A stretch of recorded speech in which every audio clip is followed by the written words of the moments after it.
नवीन जी, मैं आपसे पूछना चाहता हूँ कि समाज को आप किस तरीके से अपना योगदान देना चाहते हैं? सर देखिए, समाज में जब हम जाते हैं देखते हैं कि बहुत सी समस्याएं हैं, बहुत सी परेशानी हैं। ऐसे ही जैसे हमारे नवीन डालाकोटी जी समाज की सेवा कर रहे हैं, हमें इनसे प्रेरणा मिली, हम इनसे जुड़े हैं, तो ऐसे हम चाहते हैं कि हर कोई अपना थोड़ी योगदान देगा तो हमारे जो समाज में जितनी बुराइयाँ हो रही हैं कहीं ना कहीं वो दूर होंगी। लोगों को ज़रूरत है ऐसे सहयोग की, और यही मेरा संदेश है कि सब अपने अपने स्तर से जिससे भी जो बन पड़ता है समाज हित में आएँ, और उनका स्वागत हमारी तरफ से है। ऐसे हम लोग जुड़ेंगे, 1 से 2 जुड़ेंगे, 3 जुड़ेंगे, ऐसे ही कारोबार बनेगा तो एक दिन मैं सोचता हूँ कि समाज में कोई समस्या ही नहीं रहेगी।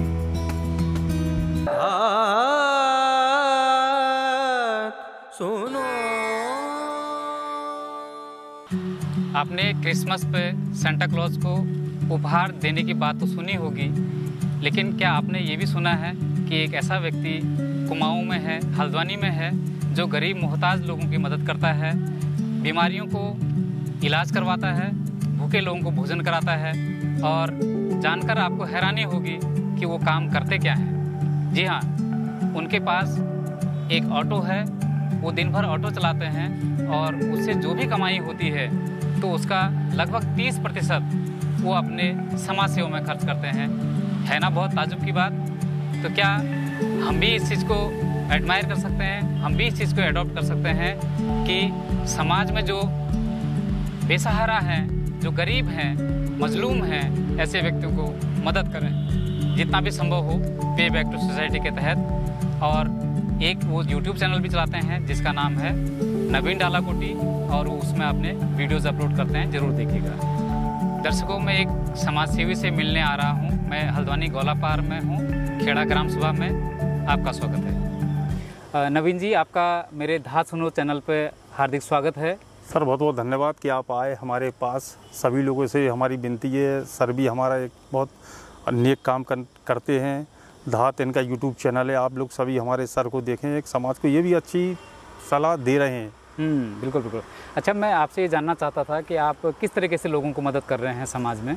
सर मेरा 2 ऑटो है मेरे, जो मैं एक खुद चलाता हूँ, एक बल्कि किराए पे है। तो जो मेरा ऑटो है, जो भी मैं उससे रोज़ कमाता हूँ, उसकी 30% रोज़ की हम कमाई निकाल देते हैं ऐसे बच्चों के लिए जो बिल्कुल असहाय हैं, जिनके माता पिता नहीं हैं बेचारों के, या जिनकी माँ अकेली हैं, पिता एक्सपायर होगा, तो उनके लिए सर हम काम कर रहे हैं सर। अच्छा, इस समय जो है आप जो गरीब बच्चे हैं, जो कहीं से पढ़ने लिखने के काबिल नहीं हैं या फिर अपने बच्चों को स्कूल नहीं भेज पाते हैं, तो आप उनको किताबें भी थोड़ा बहुत जो है मुहैया करा रहे हैं।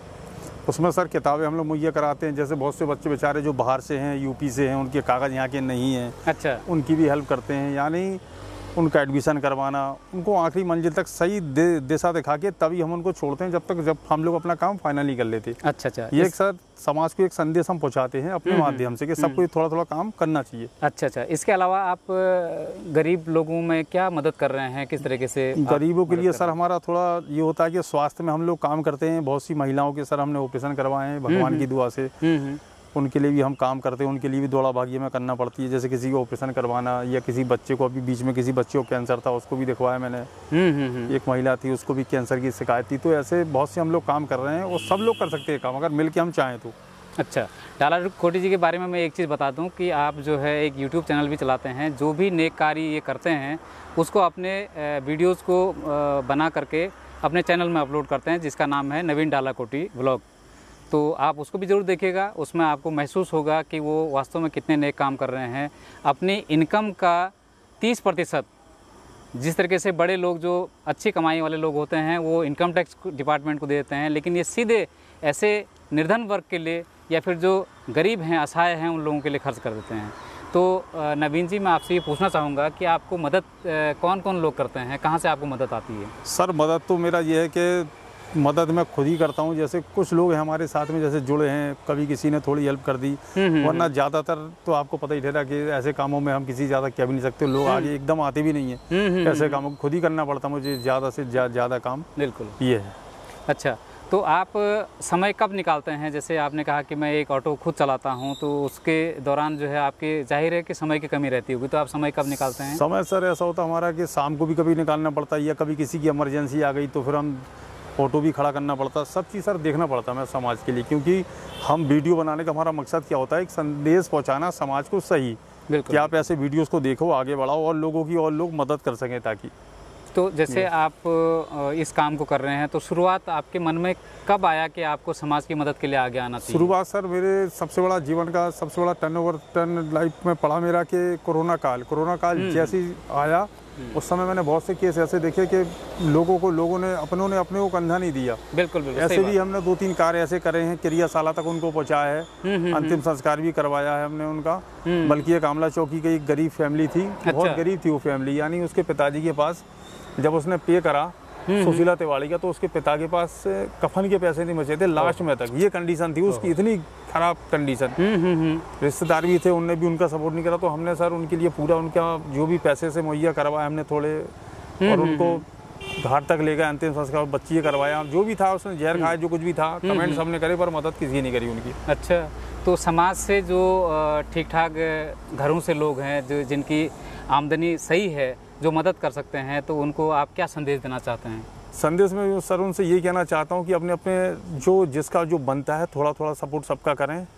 समाज में ऐसे वर्गों को आप आगे उठाएं जो बेचारा बिल्कुल नीचे चला गया, जैसे कि एक मजदूर है बेचारा, आज सबके हमारे घर बनाता, सब कुछ करता, वो लास्ट में बेचारा अपना मकान नहीं बना पाता, कोल्हू की बैल की तरह उसकी ज़िंदगी है। तो ऐसे लोगों को हमें आगे लेके आना चाहिए, तब हम एक अच्छे भारत का निर्माण कर पाएंगे, एक सुपर पावर तब बनेंगे। अब तब तक हम जब अपनी गरीबी नहीं हटा पाएंगे।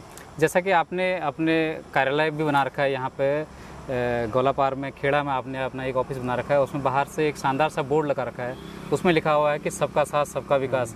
इससे क्या संदेश देना चाहते हैं आप? इससे सर हमारा यही है कि हमारा मानना होता है कि इसमें बड़े लोग भी जुड़ें, छोटे तबके के लोग भी जुड़ें, सब लोग जुड़ें, ताकि हम सब लोग मिलके एक गरीबों की अच्छी सी हेल्प कर पाएं। इसमें हमारे आईजी साहब भी जुड़े हैं, कभी उनसे भी हेल्प पड़ती है हमारी, जैसे मेडिकल में वो भी हमारे जो हमारे यहाँ के आईजी साहब हैं, नीलेशन भंडे साहब, वो भी हमारी हेल्प करते हैं कभी। तो ये है, तो समाज में जब एक इतने बड़े अधिकारियों की वो सबकी हेल्प कर सकते हैं, तो सबसे मेरा मानना है कि आप सब भी सबकी हेल्प कर सकते हो, अगर आगे मिलजुल के आओ।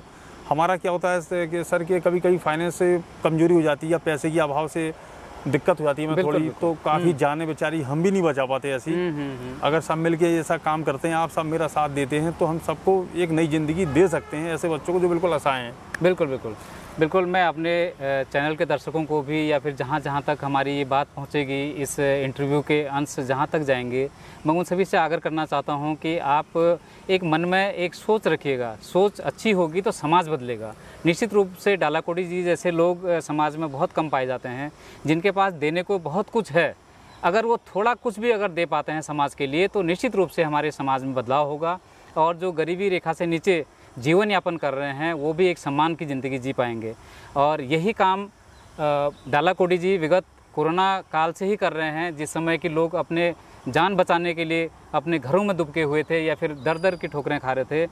लेकिन ऐसे समय में भी, विषम परिस्थिति में भी डालाकोटी जी लोगों की जान बचा रहे थे, लोगों को दवाइयाँ मुहैया करा रहे थे और बहुत अच्छा नेक काम कर रहे थे। तो आपको भी अगर लगता है कि ऐसे समाज के काम करना चाहिए, पे बैक टू सोसाइटी का जो कंसेप्ट है, जितना हम अर्निंग कर रहे हैं उसका कुछ भी नहीं तो 5 से लेकर 10% तक हम समाज के लिए कंट्रीब्यूट कर सकते हैं। तो डालाकोटी जी, मैं आपसे पूछना चाहूँगा कि आपने, अगर मैं आपको ये पूछूं कि कितने रोगियों का उपचार आपने अपने प्रयास से कर दिया होगा? तो सर हमने ऐसे 24 से 25 लोगों को, ऐसे तो जो बेचारे बिल्कुल असहाय लोग थे, उनको हमने ठीक करवाया है। छोटा इलाज हो चाहे बड़ा इलाज हो, चाहे एम्स रेफर हो या नहीं हुआ एम्स रेफर, तो यही हुआ उनका इलाज, पर हमने काम सर लास्ट तक करा, उनका साथ दिया। अच्छा, हाँ ये है, हमने किसी का साथ बीच में नहीं छोड़ा। बिल्कुल बिल्कुल बिल्कुल सही बात है। मैं आपकी वीडियोस भी देखता हूं, तो उसमें मैं महसूस करता हूं कि रोज़ कितना आप लोगों को मदद करते हैं। जैसे आप भी एक समाज में हैं, एक नेक इंसान है, आप आज आए, आपने देखा, आपको लगा कि नहीं कोई भाई समाज में सही काम कर रहा है, तो सर ने, हमारे रवि भाई जी ने यहाँ पे आए, अपना कीमती टाइम निकाला, हमको टाइम दिया और समाज को दिखाई एक नया आईना।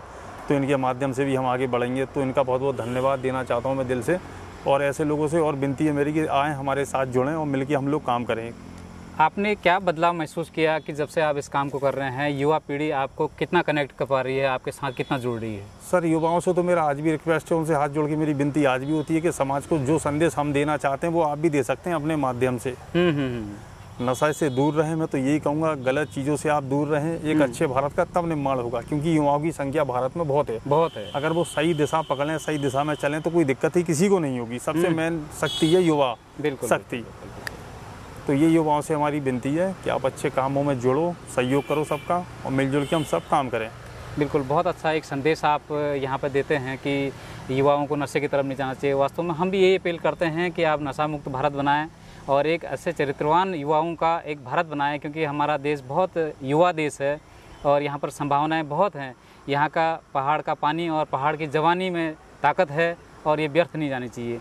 तो डालाकोटी जी जैसे लोग जो समाज के लिए अपना समय भी दे रहे हैं और अपना इनकम का काफ़ी हिस्सा कंट्रीब्यूट भी कर रहे हैं, तो इसी तरीके से अगर हमारे मन में कुछ इस टाइप की भावना आती है तो हम आगे आएँ, इन संस्थाओं को, जो समाज सेवी लोग हैं, इन लोगों को खुले दिल से मदद करें, तो हमारा समाज बिल्कुल निश्चित रूप से तरक्की करेगा और एक समरसता समाज में, एक भाईचारा भी कायम होगा और ऐसे प्रवासी लोग या फिर ऐसे गरीब परिवारों के लोग लाभान्वित भी होंगे।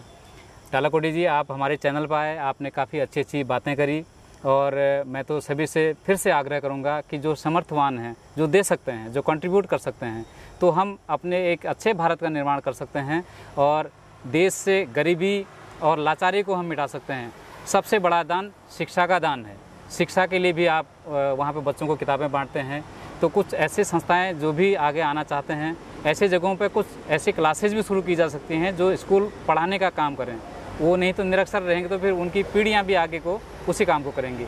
आपका फिर से आभार है, आपने बहुत अच्छी बातें की और एक अच्छी शुरुआत भी करी है। हम बिल्कुल आश्वस्त हैं, आपको साधुवाद भी देते हैं कि आप आगे आने वाले समय में बहुत तो ये सर, ये हमारा थोड़ा मानना ये होता है ना सर, जो भी हम काम करते हैं थोड़ा हमें ये लगता है कि अच्छा, अंदर से हमें फील अच्छा होता है। हमें ये लगता है कि नहीं यार, कि भगवान ने हमें इस लायक बनाया है। चाहे स्तर हमारा छोटा है, कमाई हमारी कम है, जो भी है, पर ये लगता है हमें कि यार कि हम किसी के लिए कुछ कर पा रहे हैं। बस ये अपने लिए हमें करते हैं ज़्यादा, ये हमें ये लगता है कि हम ठीक कर रहे हैं काम, तब हम समाज को आगे बढ़ा रहे हो। आपका भी सर बहुत बहुत धन्यवाद, आप आए। बिल्कुल बिल्कुल, अपने अपना बेसकीमती बहुत बड़ी बात है। आपकी भावनाएं अगर इतनी अच्छी हैं तो आने वाले समय में निश्चित रूप से आप कई लोगों की तकदीर बदलेंगे, कई लोगों को, असहाय लोगों को मदद कर पाएंगे और भूखे लोगों को भोजन दे पाएंगे, और जो वस्त्र पहनने के काबिल नहीं हैं उन लोगों को भी आप मदद कर रहे हैं। तो आपका फिर से बहुत बहुत ठीक है सर, धन्यवाद। आप भी आए, जुड़े हमारे साथ में। ठीक है।